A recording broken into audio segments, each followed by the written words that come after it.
Hello class, my name is Ileana Rosales and I'm currently a second year college student at Texas A&M University. Right now I'll be showing you how to save a Word document onto your computer. So as of right now, obviously this is my executive summary that we had to type up for the class. You just have to go to File,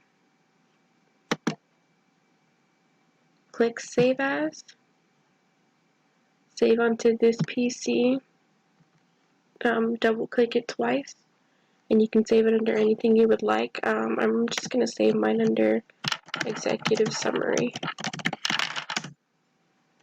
for BCom 3306 because that's a class that we're taking right now. And then just press save. And if you ever want to type anything out or add anything to it, you can always just press save to resave it or also turn on autosave. But yeah, that's basically it. And then it'll just save all completely to your computer like that. Thank you.